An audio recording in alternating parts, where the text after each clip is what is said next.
Hi, everybody. Welcome to the third and final part of the Savvy Caregiver series. We are so excited to welcome back Adriana Walcher. The Savvy Caregiver, if you've missed parts 1 or 2, are available on our YouTube, so you can always feel free to go back and watch that retroactively. Without further ado, thank you. Thanks. Hi, everybody, and hello, everybody online as well. Okay, just checking out. Okay, so first I just want to make a couple of announcements. I've been making them in the class, but we are having a Alzheimer's Los Angeles is having a caregiver wellness day, June 28th. So it's a week from Saturday. It's going to be at the One Generation Senior Enrichment Center in Reseda. It's a free event for caregivers. Registration is closing this Friday, so I recommend if you would like to go, please register for this event. Yes, and those online, we could get you that information if you're interested in getting more about the caregiver wellness. Awesome. Okay, so let's see. So by show of hands, who is caring for somebody currently with Alzheimer's or form of dementia? Are you actively caring for somebody right now with Alzheimer's or dementia? Getting there? Okay. And if I may ask, who is it that you're caring for? Your mom? And who is it that's almost getting there? Your husband? Okay. Okay. All right. And anyone online, feel free if you want to use the chat feature to say if you are caring for someone right now with Alzheimer's or another form of dementia. We would love to get to know you all as well. So, okay, so just so I can kind of feel, and welcome, ma'am. Hi. Hi. So today we're going to talk about safety issues that can come up in the home because, we do want to be able to keep our loved one at home as long as possible. That I'm sure is the goal for a lot of family caregivers. And so today's topic is really to see how you can modify the home and make some adjustments to be able to keep them safe, because the home does have a lot of safety concerns that could come up. So it's important to know what those could be and what type of adjustments you could make or what products are available. Okay, so first let me just show this video just to give you a summary of Alzheimer's disease. So it's a really neat video that I'm going to show here. And we got the sound. One second. Okay, I'll let you do it. No worries.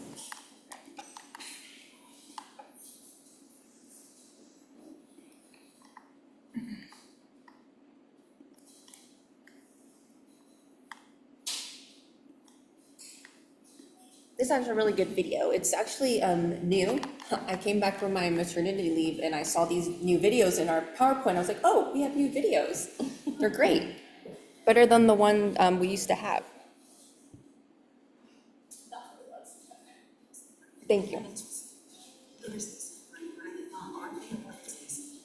Wait, what was that? That's not. Whoa. Why is it going like fast forward? That is really weird. Is it on the YouTube channel? Yeah. Okay. Okay, I will check. I don't think it was doing that in my computer. It wasn't doing that earlier, so I'm very sorry about that. Oh, no, it's okay. All right, let's get it on the YouTube instead. Alzheimer's Los Angeles. What is Alzheimer's?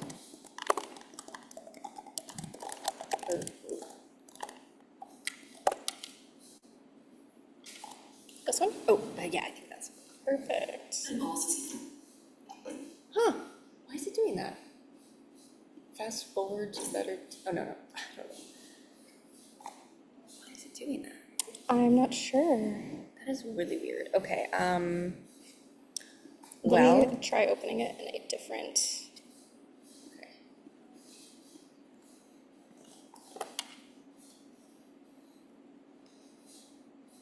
Okay. If we can't get it, it's okay. This is working fine. Okay. And then let me just.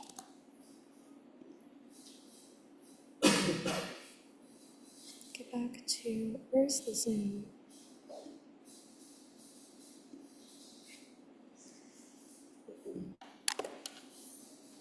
Okay.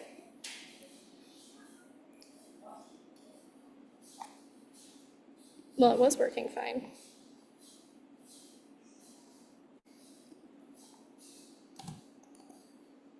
Sound, what? Okay, that is so weird. I'm not sure Okay, what's it's happening. okay. Well, Very sorry for the technical apologies for the difficulties. video. It's on YouTube though. I will drop the link in the chat. Okay. And We then- have a Alzheimer's Los Angeles YouTube channel, and the video is called Understanding Alzheimer's, if you guys want to take a look later. What is? That is so weird. Okay.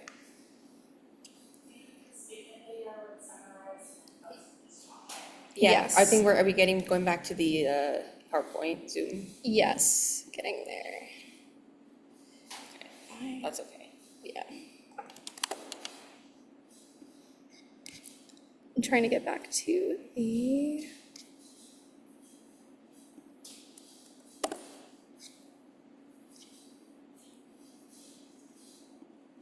So many windows. Yeah. Thank you. There you go. Okay, all right.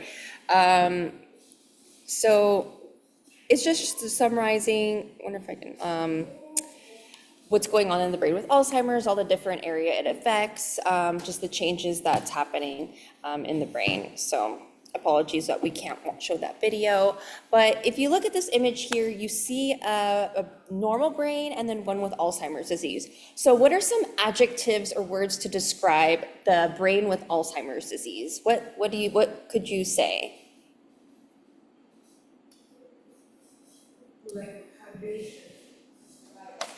Dry? Yeah, it's like dried up. Mhm. Shriveled, yes. Deteriorate, yeah. Absolutely. So yes, because you do see that difference, that the brain with Alzheimer's is just much smaller. It is shrinking. There's more gaps in the brain. And so that happens slowly over the progression of maybe 8, 10, 12 years, just depending, because the brain or the disease attacks the neurons, which are the brain cells, and it attacks those cells and kills them, and so they start to deteriorate. And so because those cells begin to die off, that's why we see the shrinking of the brain over a period of time, and that shrinking causes the memory loss. Yes? How do you get the vision so great? So that specifically is a post-mortem, like actually cutting the brain in half.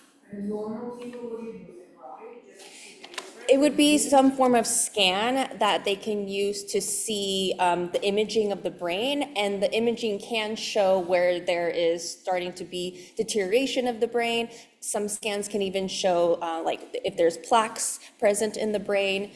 So there are a lot more advances in that technology that can show that in the brain. Yes. So some strategies that you can do to make the home safer, because as you can see, if this is what's happening to the brain, well, a lot is affected, like, using our judgment, our reasoning, our perception, so much is affected. And so some things that you could do is possibly change the environment. So maybe changing the actual physical setting of a space by maybe clearing things out, moving things around. Or you can change the behavior of the person you're caring for. So that could be like maybe you are helping to change,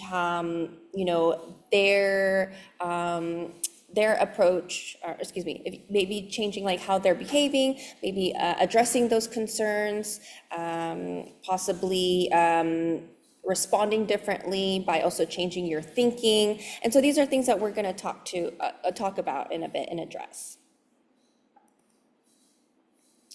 So first I want to present this 3-step approach. So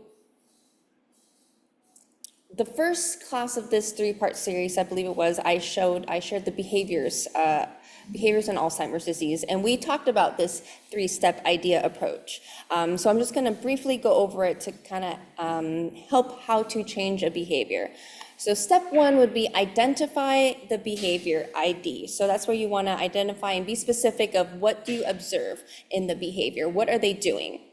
Then step two, E for educate, that's when you wanna educate yourself on the behavior and understand why are they behaving in that way and what could be causing them to act like that. What are they trying to communicate? And step three would be A for adapt. So you would be the one to adapt or adjust your approach and change. Maybe change the way that you give them instructions or the way that you communicate to them, because they're not going to be able to change their way of thinking or their way of communicating just because of the nature of the disease. So you as their caregiver, you're the one that may need to adapt and make that adjustment.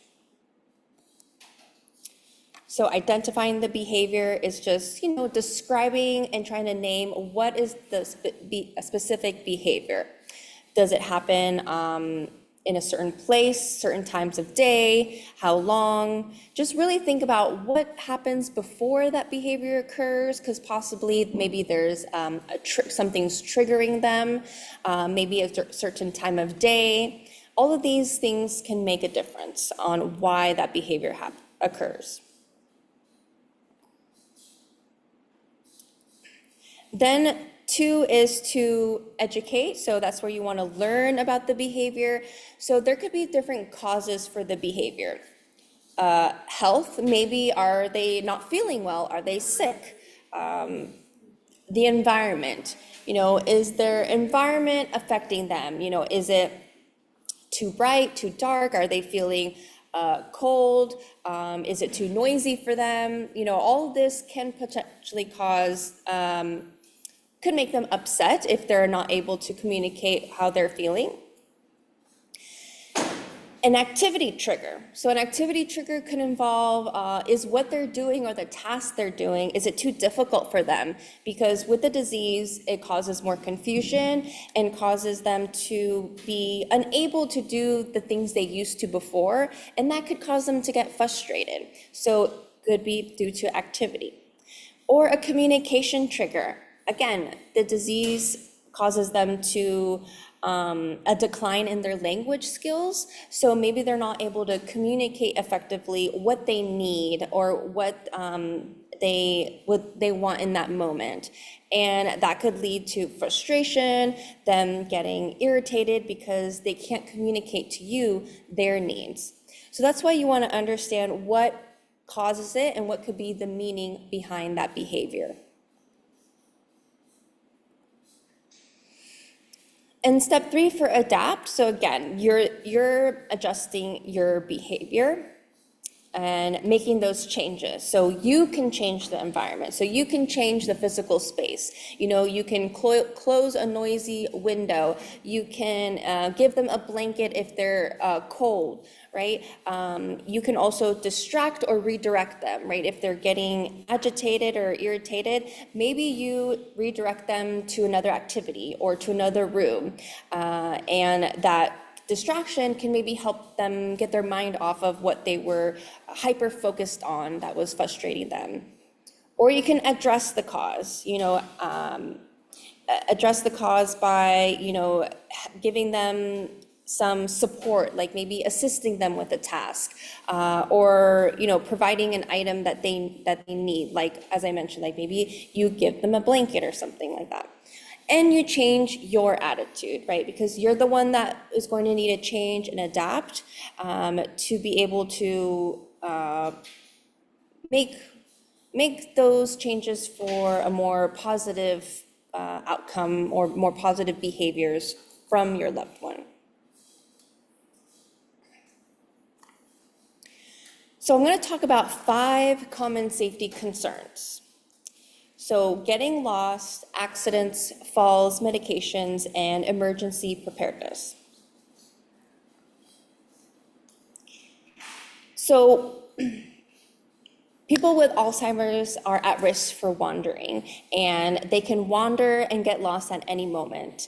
And it's super important that when somebody does wander with Alzheimer's, that they do get found within a certain amount of time. Because if not, it can be there's huge safety risk of them having some serious injury to them. This is just an example of Nancy Paulikas, which is the gentleman is Kirk Moody, that's his wife, and he always said, oh, my wife never wandered, so he was never worried about it. But one day when they were visiting the LACMA Museum, she did end up wandering, and that image of her on the left is her leaving the museum, and unfortunately she was not found until actually months later, and unfortunately it was a tragic ending. But he never stopped looking, everywhere. And it actually made him become a huge advocate for wandering and inspired launching the LA Found program, which was such a valuable program that we have. And I'll talk a little bit more about that in a bit. But some things that you can do to keep them safe when they wander. So one is a medical alert and safe return bracelet or identification tag that has contact information that they have. Granted, I understand that an individual with Alzheimer's may not always want to wear these items. So there are some other things that you could also try. I'll talk more about some of those more ID and tracking in a bit, but some other tips that you might want to keep on hand in case of emergencies like them wandering or getting lost is, keeping on hand the list of medications, doctors' names, emergency numbers, and a recent photo. A recent photo of them is really important because when they do get lost and go missing, a photo will be, you will report that missing person. The police department will share the missing person, have a photo of them. We get notified of that missing person, and then we share it all on our through emails and social media channels, to really promote finding this person. So a recent photo is really important. Some other methods of identifying and tracking, I mentioned the medical alert bracelet, making sure that they have a state ID also, and other tracking devices, like maybe a GPS wristband, if they always carry a phone, like if they have a smartphone, having their location settings on, like I know iPhone has the Find My Friends, so making sure that that's on so that way you can always see their location. Some families I know have those trackable air tags. Air tags, yeah. What did you call them? Air tags, yeah. That you can place in their personal belongings that, again, you can track from an app on your phone. So lots of ideas there. And then the LA Found tracking bracelet, this is something that, so it is a bracelet that they wear, but what happens is that when they go missing, the sheriff department is notified, and then a helicopter is able to identify the bracelet when they are missing. So they're able to track them in that way. So it's very high tech and very effective to be able to locate them. Some modifications that you can make at home to keep them safe at home in the event of wandering, so you are aware if they end up going outside. Having alarms like door alarms or bells or motion detections, bed pad alarms. So all of these can help in notifying yourself when your loved one is potentially opening a door or leaving when they shouldn't be. Securing doors can also be helpful, perhaps putting locks on the door really high up, that only, that you know you can reach. Because what is interesting is that people with Alzheimer's may not be may not be aware of the lock up high, and they're not more, they're not really prone to look up and see that lock, but you know that it's there. Some other things that you could do on doors in your home is maybe put a stop sign, and that can maybe trigger them to think, oh, stop, I can't keep going. Or they also sell, I know they sell these on Amazon, where it's a decal sticker of books on a bookshelf, and it's a sticker that is books on a bookshelf. And if you stick that on your door, that could give the illusion to someone with Alzheimer's that it's a bookshelf and not a door. So they don't go towards the door thinking that it's something that they can open. So that's another tip that you could potentially use. And just securing the outside too, if there's any stairs, gates, a yard gate, and making sure that those are locked if necessary. Or even potentially trying to hide shoes, keys, coats, anything that they might grab or need to go out for a walk.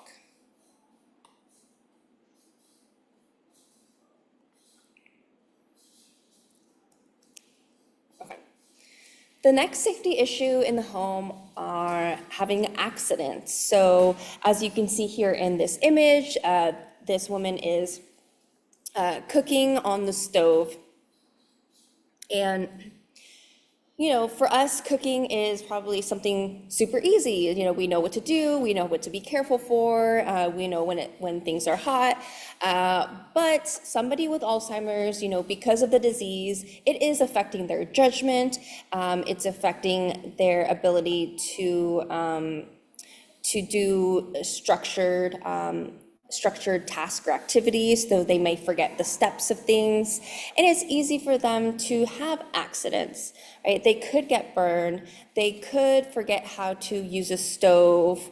You know, they could forget that you're not supposed to put aluminum foil in a microwave. You know, things like that that involve using judgment can be very impaired for those with Alzheimer's. Even when we think about knives, guns, you know, these things need to be locked up and secured.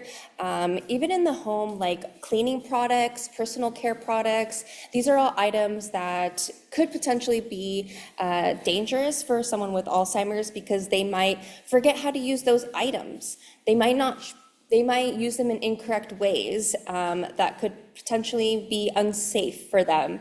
And so we want to be aware of that as well. Maybe putting those behind like a locked cabinet or somewhere up high out of reach. Some tips that you can do in the kitchen involve an anti-scalding device on the faucet. So that would be so the water doesn't get extremely hot. In the event that, you know, they are unaware that the water is starting to get hot or that it is hot, they could burn themselves. You could have an option of having a automatic turn-off device on the stove or remove stove knobs, or to try to keep keep it safe. Using plastic eatingware or drinkware rather than glass or ceramic. Throughout the house, just also things like being aware of chairs, tables, making sure that chairs have sturdy backs, being aware that sometimes things with wheels could potentially cause some safety concerns, and locking away, as I've mentioned already, like the sharp items and the cleaning supplies behind in a locked cabinet, and just being aware of any safety in the kitchen or the bathroom as well. Some visuals that you could use, like on glass doors, like if you have a sliding door, you could put decals or stickers if they're not able to kind of see that contrast. So that can help, that can help to increase the contrast so they're aware that, oh, there's a door there. But if you're concerned for wandering, maybe you don't want them to be aware of the door, right? So it does depend. And to help with like handrails or the stairs. You could make sure that there are contrasting colors so they see the stairwell and the handrail, so they're able to hold on to that. And that can help them going up the stairs.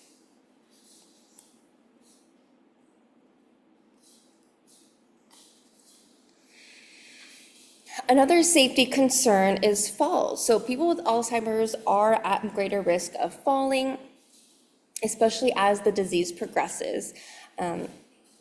As the disease progresses, they're more likely to lose balance. Their equilibrium becomes off because their perception becomes affected. And so we want to make sure to minimize falling. Because falling, then they could hit their head. Head injury can sometimes exacerbate the disease. And so we definitely want to minimize that type of injury. So falling in the bathroom is a big concern, especially, people with Alzheimer's, that could potentially be a fear for them of maybe why, a fear of falling, and maybe a reason why they're more resistant to taking showers because of falling. So some things to increase their security and safety in the shower could be having a shower chair, installing handrails to be able to help them be more safe and secure in a shower.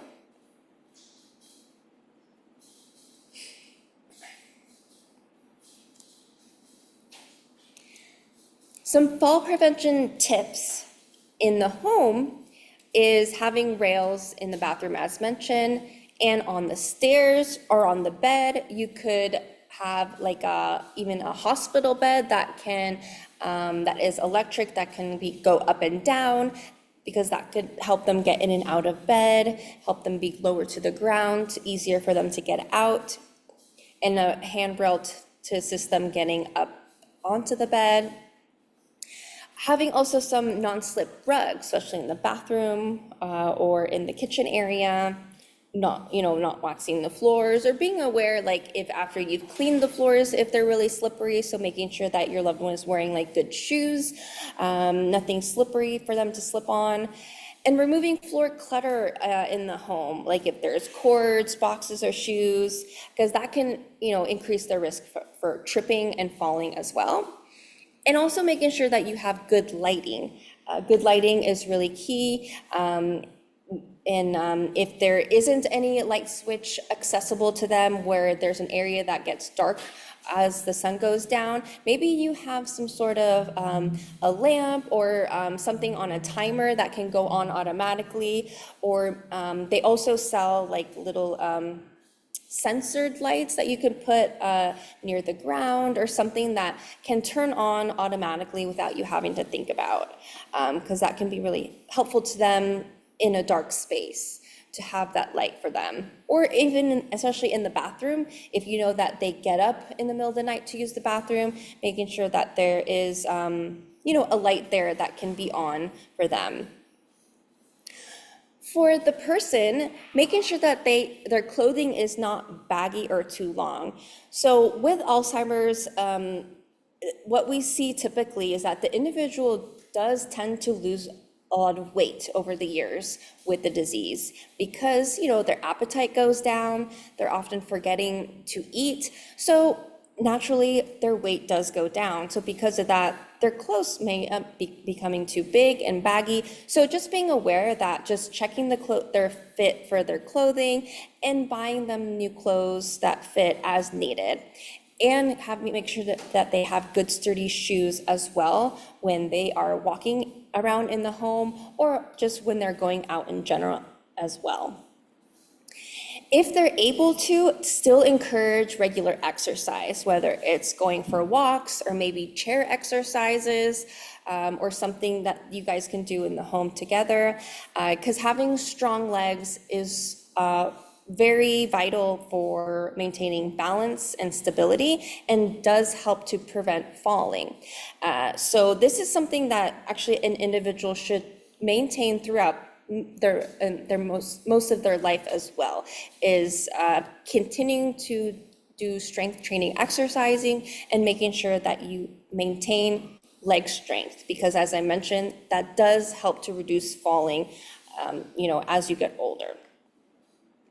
And for you, the caregiver, you want to allow plenty of time for activities, right? Trying not to rush through things, because, if you're rushing, they could feel rushed, they could get uneasy. And aside from falling, it could cause them to even get a bit more agitated or irritated if you're trying to rush them to do something, because naturally they do need a little bit more time to do certain tasks and activities, because their thinking does slow down and their confusion starts to set in, so they do need more time to do things.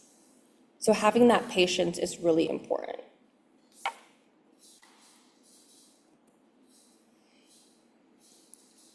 The next safety concern is with medications.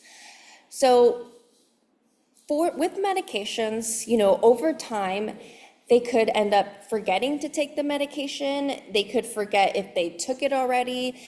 They could take the same pill more than once. And even that, we see that taking the same pill too much of one medication could be harmful to them.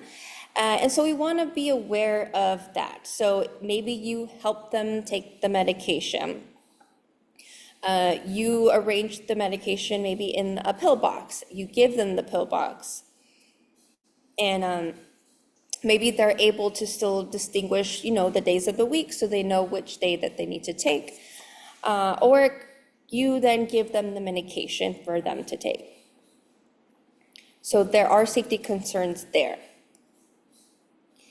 You could talk to your doctor if your loved one has any difficulty taking medication. You could talk to your doctor about finding alternatives. Maybe there's liquid form of a medication. Maybe asking the doctor if there's like maybe a smaller pill, like maybe the pills that they have are too big, or asking if you're able to mix that medication into something more palatable, like something like applesauce or yogurt, where you can crush it up. Some safety tips you can do for organizing the medications is making a list of them and keeping an updated list of all the medications. This is really handy to have in case of an emergency. It's just knowing, what medications that your loved one is on. And also just having emergency room number on hand and poison control just in case of an emergency. You can manage the medications by using a pill box, like I mentioned, or any other way to manage. I have heard that they sell almost like a dispenser where the medication is released at a certain time, and then it will just come out, and that way it's like on a timer. You can also keep medications in a safe locked place in original containers. I recommend even trying to keep medication all like in one, maybe like one bag, like all together. Because again, let's say in the case of an emergency, you have to maybe evacuate or just leave your home suddenly. If you just grab that one bag with all the medication, that is much easier than being in a panic and making sure that you're grabbing all the individual bottles, because it could be likely that you forget something in that fight or flight moment. For the caregiver, keep a regular schedule when taking medications. Having a routine of, okay, after breakfast, we always take our medication. That can help your person with Alzheimer's know that routine, be like, okay, after breakfast, I always take this, okay? And when you're giving the instructions, right, just keep it simple. Don't elaborate too much on why they are taking it or what it is. Some families even say like, oh, it's just time to take your vitamins. So sometimes even just kind of using more of like a very simple way can be helpful. And allowing plenty of time to take the medications. Sometimes there could be some resistance with the medication.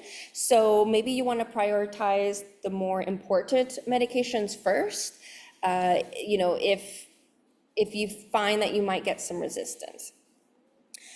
There may come a time when they resist altogether and they just absolutely refuse the medication.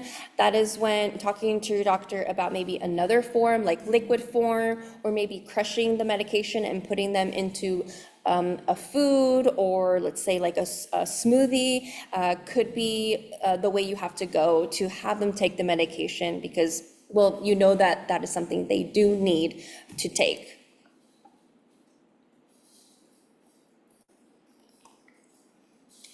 Okay, and lastly, I just want to go over some emergency preparedness tips.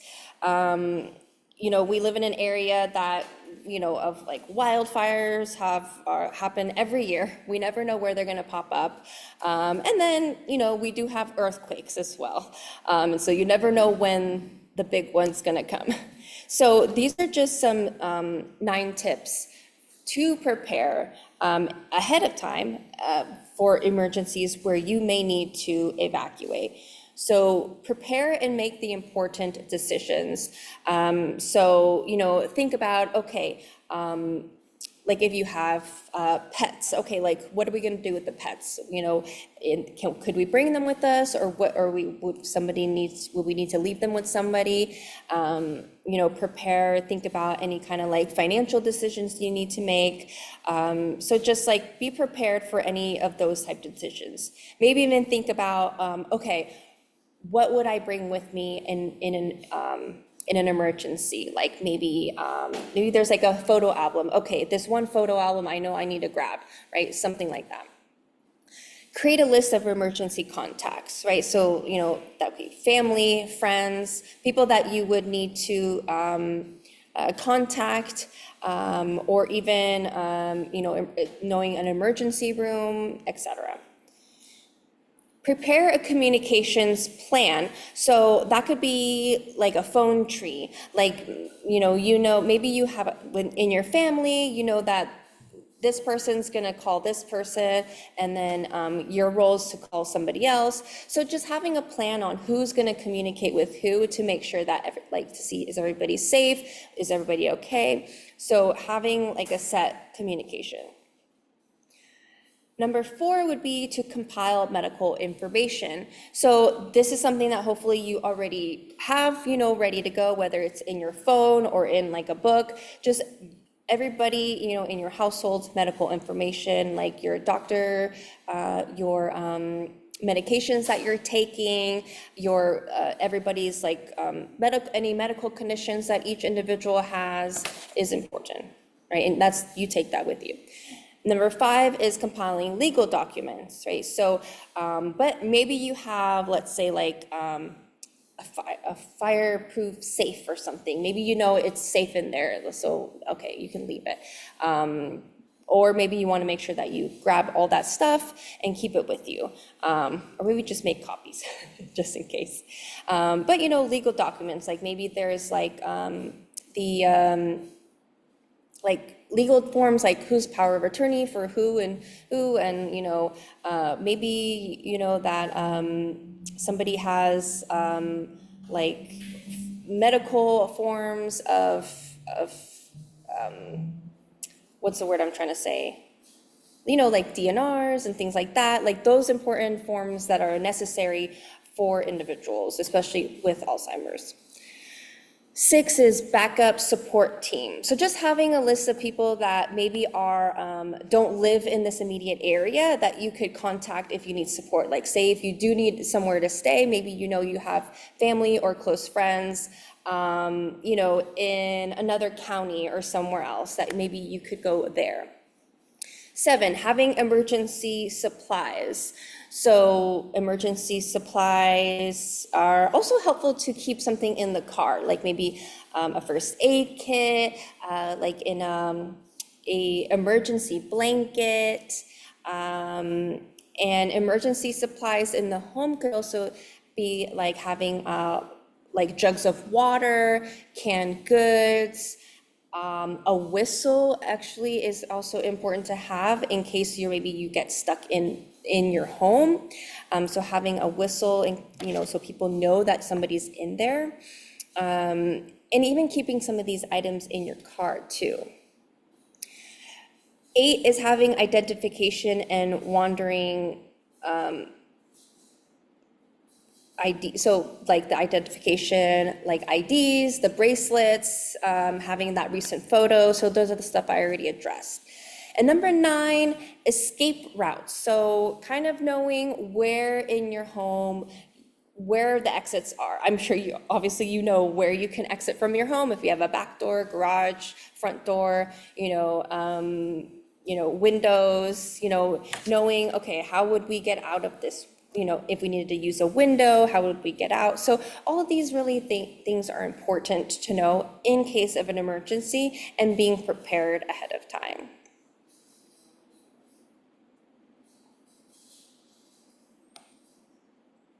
And there's a lot of really great resources for emergency preparedness on National Alzheimer's and Dementia Resource Center and Disability Disaster Access and Resources. So these are great because these are specifically for Alzheimer's and people with certain disabilities.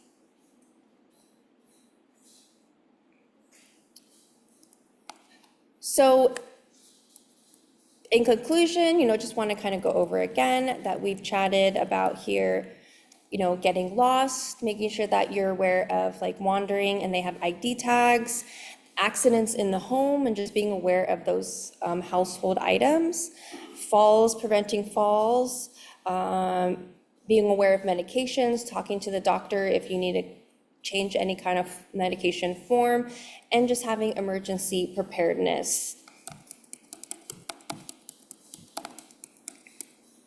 We do have our helpline, so I do have some brochures up front, and there are helpline numbers there. If you ever need any support, you can call our helpline, speak to a care counselor.